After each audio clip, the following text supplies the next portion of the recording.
Let's prep 9 breakfasts, lunches, and dinners, great for weight loss, with ingredients that are in season this winter. I made this meal plan manageable because I care about making a healthy lifestyle easy. So let's first get started with prepping these ingredients. First, we'll peel, cut, and dice our root vegetable blend. So you can use whatever root vegetable blend that you can find. I was able to find carrots, parsnips, beets, turnips, and sweet potatoes. I definitely suggest at minimum finding carrots, beets, and sweet potatoes. So first we're gonna have to peel all of these, and then we can rinse them off and dice them. We're gonna want a small dice of these because it's gonna make it more manageable in the yummy recipes that we're gonna be making later. All right, and as we're done dicing each item, we're gonna put it on a baking sheet. Basically, we're gonna set up an assembly line of ingredients that we're gonna roast in the oven. All right, you're gonna wanna spray the pan. I'm gonna put all of my root veggies on here, but I'm gonna separate them out. Really just so when I put the beet on the pan, the color doesn't leak into the other vegetables. And just so you can see what we are prepping each of the ingredients for, I'm gonna be using these little labels next to the ingredients. As you can see, we're using the root vegetables for quite a few tasty dishes. So quarter the carrot and then dice. All right, so now we're gonna quarter about a pound of Brussels sprouts. I'm gonna keep half of them raw for our winter harvest salad, and the other half I'm gonna roast for our bowls. All right, let's put half of that on a sprayed pan and set the rest of the Brussels sprouts aside. I'm gonna be fitting some butternut squash on here, so I'm just putting the Brussels sprouts on one side. All right, so now we're gonna dice the butternut squash. We're gonna put half of it in the oven to roast, and we're gonna save the other half for our smoky butternut chili that we're gonna be making later. This pan is full, so I'm gonna add it to our roasting assembly line. And then we're gonna cut either end of the spaghetti squash, halve it, and set it aside for the oven as well. Tip it up on its end, sweetie. That's why there's a flat end. There you go. All right, and I forgot, you also need to de-seed it before you set it aside. Prep the broccoli and cauliflower for our buffalo chicken casserole. You're gonna wanna have the florets so they're easier to blanch and eat in our casserole. You're being distracting. What do you want? Do you want meatballs? Would you like a winter harvest bowl? And then cut the florets out of the cauliflower and have those as well. All right, now I'm just gonna set these aside. Okay, and same deal with our cauliflower. I'm gonna cut this up into florets and then have them and set them aside for our buffalo chicken casserole. Dice up the red pepper for the chili. All right, and put that aside with the butternut squash that we diced for our chili. All right, and we're gonna dice 2 onions. One is gonna be for our chili and the other is gonna be for the meatballs. We're gonna dice up all of the cloves and 1 head of garlic, and we're gonna divvy that up between the chili, the meatballs, and we're gonna leave just a little bit for our pesto. If you really like garlic, I would definitely go for some more, but this is about as much cloves as I can handle right now. You're gonna wanna cut off the rough ends and then mince this finely. The next thing that we are cutting into is the pomegranate, and we're gonna cut into the pomegranate and get the seeds out of there. All right, so I just watched a pretty cool technique to cut a pomegranate and de-seed it on YouTube. So of course, watch me fail miserably. I'm gonna try it out. All right, then we're supposed to cut it around about 6 times. Hey, that's cool. I'm usually wrestling with this thing.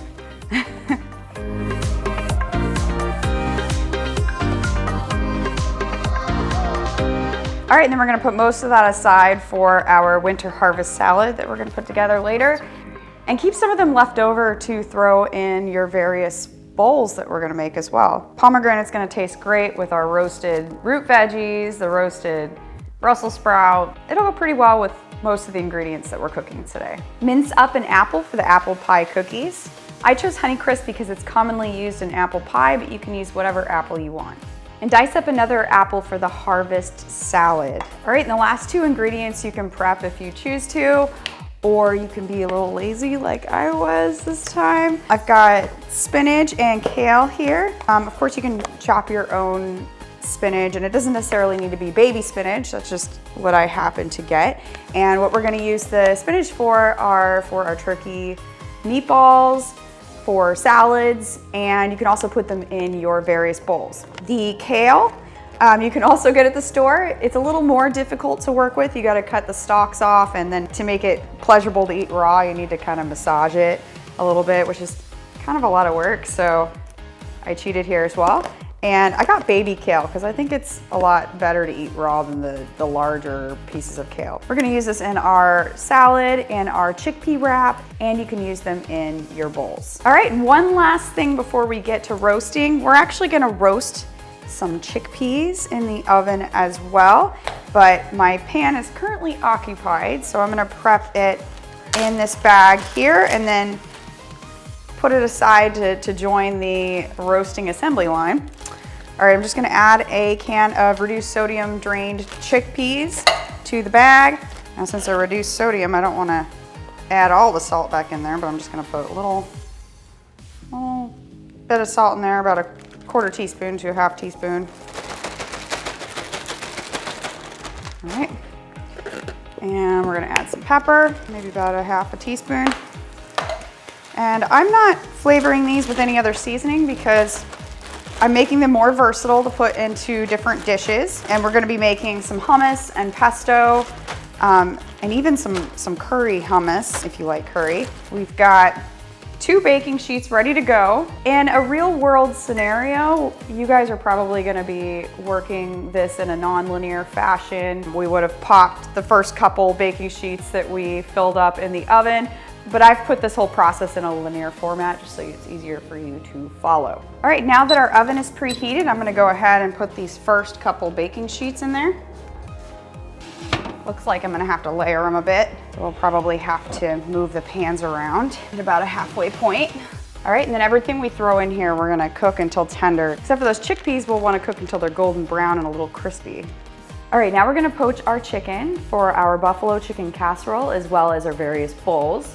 You're going to place the chicken in a large pan, cover with vegetable broth. Then we're going to bring it to a boil, bring it back down to a low simmer. Continue to simmer 8 to 15 minutes or until the internal temperature of the chicken is 165 degrees. Once the chicken is done, remove it from the pan and discard the remaining broth. All right, after the chicken is done poaching, we're gonna go ahead and blanch the cauliflower and the broccoli for a buffalo chicken casserole. We need to give these vegetables a head start because they're not gonna cook very well or quickly in the oven. Take that pot where you discarded the liquid from poaching the chicken and then add water about 2/3 the way up, and we're gonna bring that to a boil. And once that's boiling, you're gonna wanna cook your vegetables in there for just 3 minutes. Turn the stove off, drain, and set that aside. All right, so now I'm gonna pressure cook some wild rice for our buffalo chicken casserole, and whatever leftovers you have, you can throw into your bowls or eat as leftovers. I'm gonna make this in a pressure cooker, but you can make it any way you would like. You could follow the package directions if you want. So I always forget my ratio of rice to water or broth. I looked across the web for a pressure cooker version and everybody makes it differently. So I'm gonna test out a 1-to-2 ratio and just hope for the best.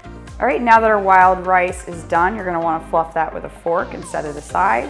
As you can probably see, mine's a little more cooked than I would have liked. I suggest using a little bit less broth than I did.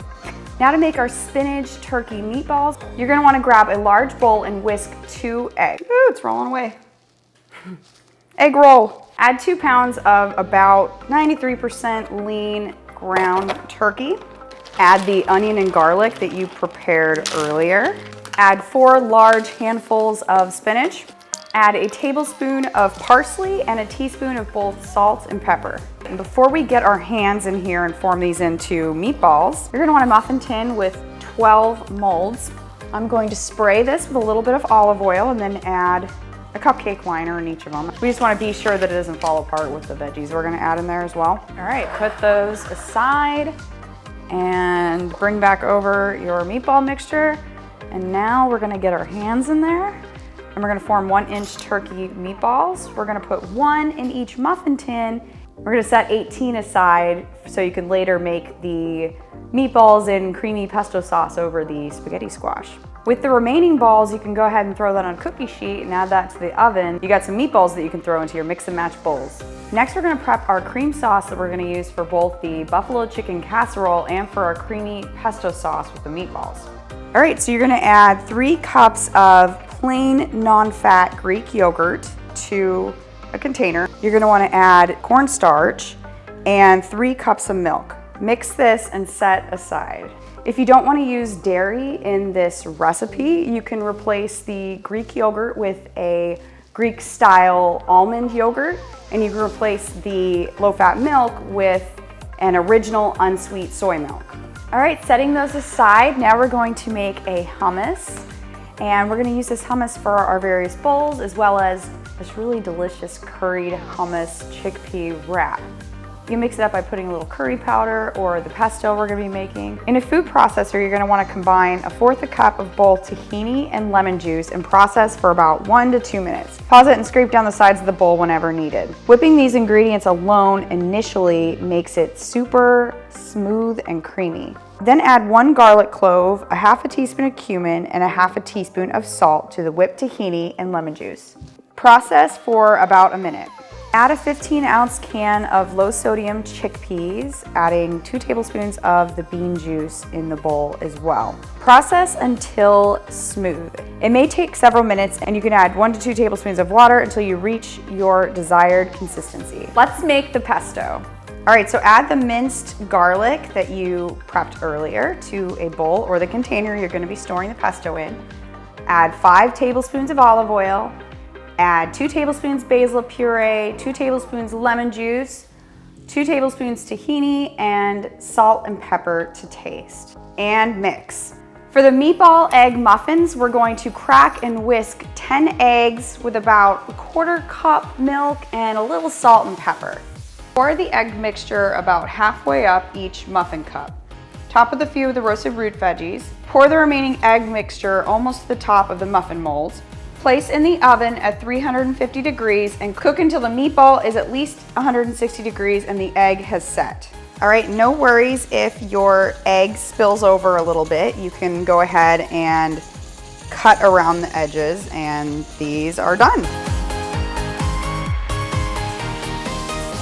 In a large bowl, add unsweet applesauce and ground flax. Mix well and wait a few minutes for it to gel. Add protein powder, salt, baking powder, whole wheat flour, and apple pie spice. Mix well to combine. Fold in the oats, minced apples, and chopped walnuts. Use a 1/4 measuring cup and drop the cookies on an oiled or lined baking sheet. Bake in the oven at 350 degrees or until the sides and bottom of the cookies are golden brown, about 30 to 35 minutes. For the veggie hash, add about 1 tablespoon of oil to a pan and heat over medium or medium-high. Add your root veggie mix, Brussels sprouts and butternut, and or chickpeas to the pan. We're gonna stir fry these just a little bit to reheat it and brown the veggies. If you have any leftover scrambled egg mixture from the egg meatball cups, you can go ahead and add that. Or if you would prefer to use whole eggs, you can crack them on top, put a lid on it, and cook them sunny side up style. Cook that until the whites are cooked and the yolks are your desired level of doneness. Make sure when you cover the pan to turn it down to a low so that your veggies don't over brown.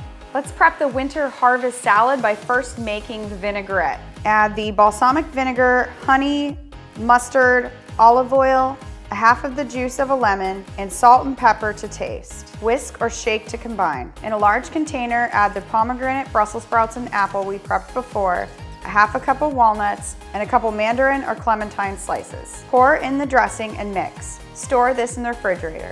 When you're ready to eat it, place greens on a plate and top with the salad mix. For the curried chickpea wrap, add curry powder to some of the hummus. Spread the hummus on the wrap and add root veggies, kale, and chickpeas. Wrap up and serve with a side of the winter harvest salad. Combine the winter harvest salad and a side of chili. Finally, with all of your remaining ingredients, you can make both lunch and dinner bowls. One bowl example would be to put some greens in the bottom and then add some chickpeas, your roasted root vegetable blend, Brussels sprouts, butternut, pomegranate seeds, and a dollop of hummus.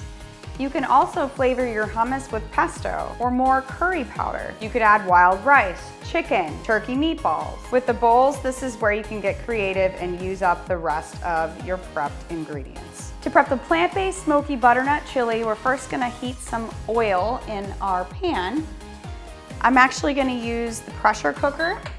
but you can also do this on the stovetop. Once the oil is hot, add the butternut squash, onion, garlic cloves, and red bell pepper that you prepped earlier. Once the onions are beginning to turn translucent, go ahead and add the diced tomatoes and tomato sauce to the pan. Also add the low sodium kidney beans, pinto beans, and navy beans. Then add the liquid smoke, chili powder, paprika, cumin, and ground red pepper, or red pepper flakes. Now if you're using a pressure cooker, put the lid on and seal it. You're gonna pressure cook this on high for 3 minutes. If you're just doing it in a pan, bring it to a simmer and simmer it for about 15 to 20 minutes just to let all the flavors assimilate and the butternut squash to cook. If you're just using a pan, bring it to a simmer and cook that until the butternut squash is tender. Let's make the meatballs and creamy pesto sauce over spaghetti squash. First, you're gonna wanna heat a little bit of olive oil in the pan. Don't overdo this. About a tablespoon. All right, and once your pan is hot, we're gonna add those meatballs that we prepped.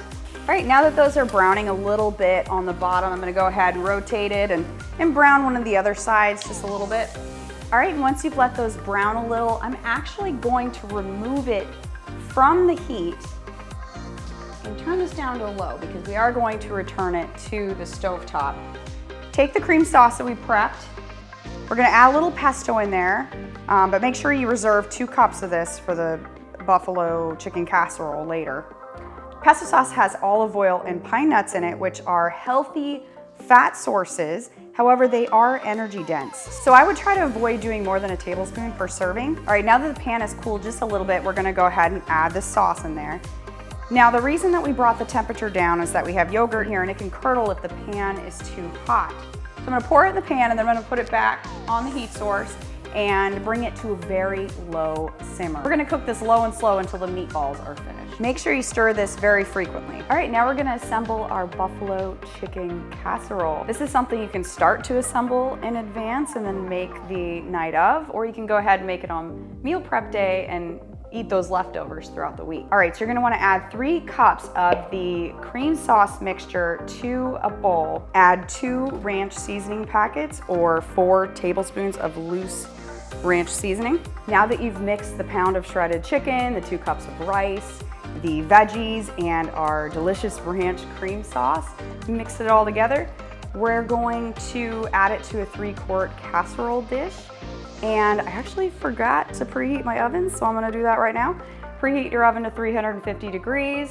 We're gonna add 6 tablespoons of fresh Parmesan grated across the top of the casserole. Then we're gonna drizzle a little bit of cayenne pepper sauce. I'm using the Red Hot Original. You don't really wanna use the buffalo because it's got a lot of added butter or oils in it. It's also gonna kind of dilute the buffalo flavor in our casserole. For non-dairy Parmesan replacement, you can use nutritional yeast flakes. Now that our oven is preheated, go ahead and stick the casserole in there for 30 minutes. I hope this meal prep for weight loss made things more manageable for you this week and also super tasty. If this was helpful, subscribe to my channel and let us know what you think in the comments. Your support helps me pursue my mission to help end the obesity crisis.